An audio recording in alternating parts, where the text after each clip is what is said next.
The Torah portion of Chukat begins with the ritual of the red heifer, the burning of a red cow to purify ourselves from the impurity caused by a corpse. This strange ritual is actually described as a chukat, a supra-rational commandment, something which defies logic, specifically because of one detail in its law.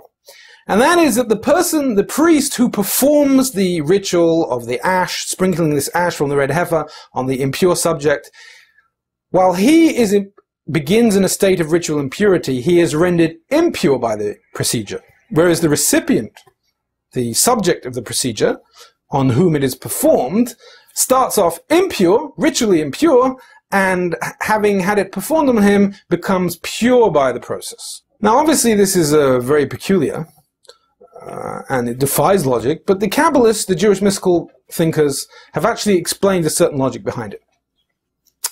Think of a very strong medicine, something very, very potent. If you give that to a person who's sick, particularly sick, could cure them.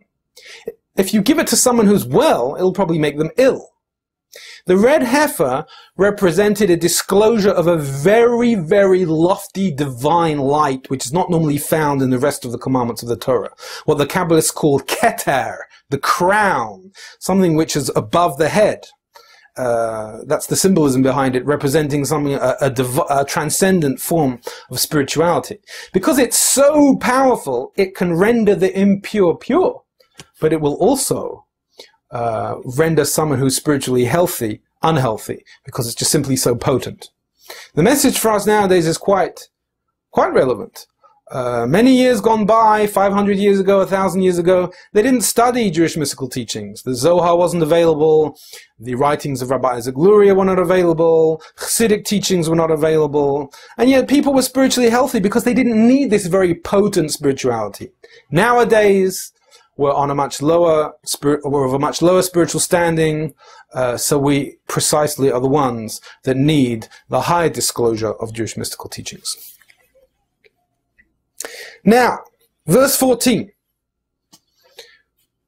says, this is the law regarding a man that dies in a tent. Very interesting medrash here. The medrash Tanchuma says the following. You're probably familiar with the idea, which is born in Jewish teachings, that the Torah preceded the world by 2,000 years. Using this idea, the medrash defends the sin of Adam, the sin of the tree of knowledge.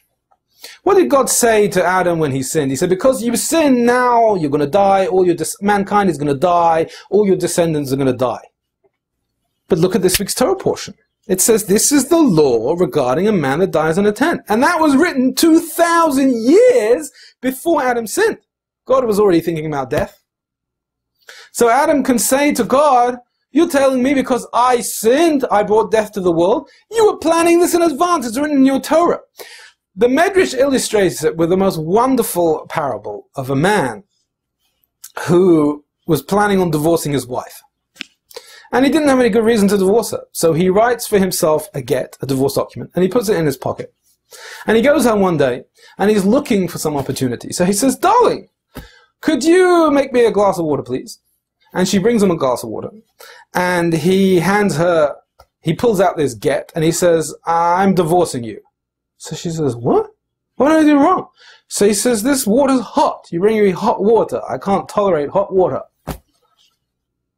And she thinks for a moment, and she says, you planned this. You had that get in your pocket. You wrote it in advance. You were just looking at it for an opportunity to get rid of me. And this, says the Medrash, is what Adam said to God.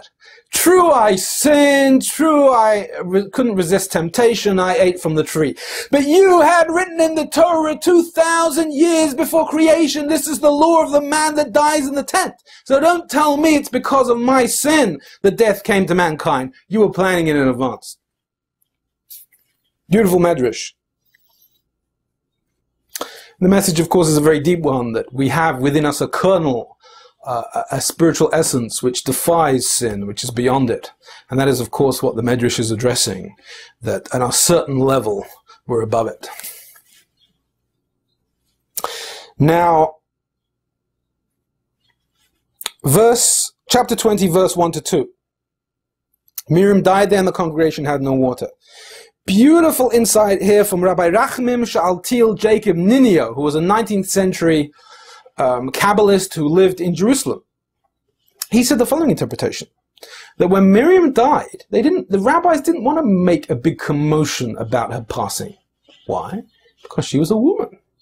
And they said, listen, she didn't teach us Torah. She wasn't a rabbi. She was a lady, so why do we have to make it's true that with the water came in her merit, but I'm sure the water will come back in the merit of Moses, on the merit of Aaron. We don't have to make a big public event about her passing. What happened? Immediately, the congregation, verse 2 says, the congregation had no water to drink. Congregation had no water.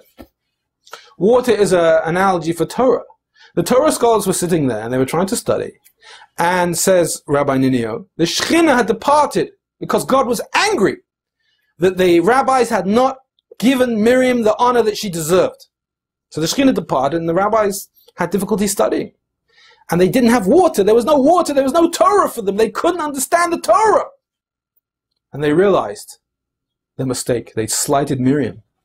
So remarkably, Rabbi Ninio says that this Miriam's death is given great coverage in the Torah. It's recorded in great honor in the Torah to remind us of this rejection that the rabbis had of her. They didn't want to honor her because she was a woman, and the mistake that they made and how this had angered God. Now let's skip forward to chapter 20, verses 9 to 10. The famous story of Moses hitting the rock. What is the difference between speaking to the rock and hitting the rock? Well, let me ask you a question. You're sitting here listening to me say words of Torah.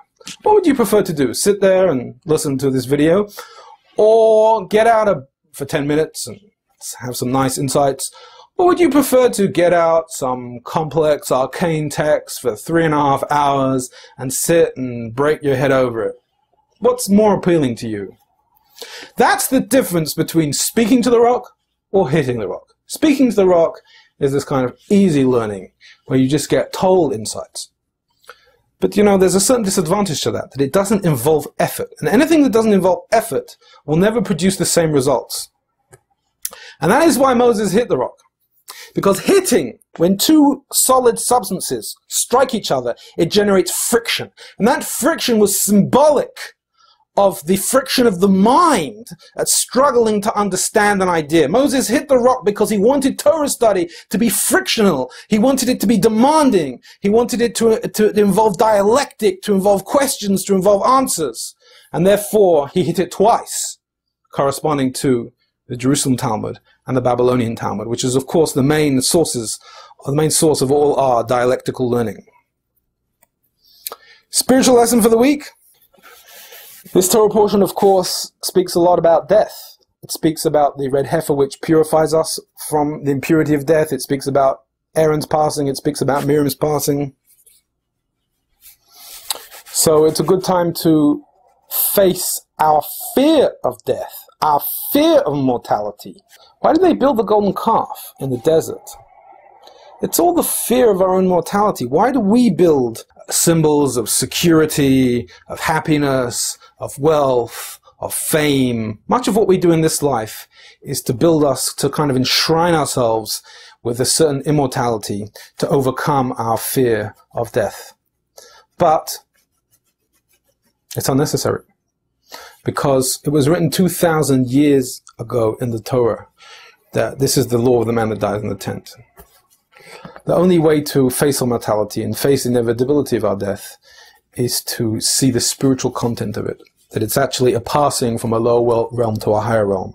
And it's actually destined for us. And even if man would never have sinned, we would still die. Not through sin, but because it would be a form of ascent. It would be a form of drifting from one world to another. So that's something to think about this week. Please join us again next week for Torah in 10. Thank you very much for listening.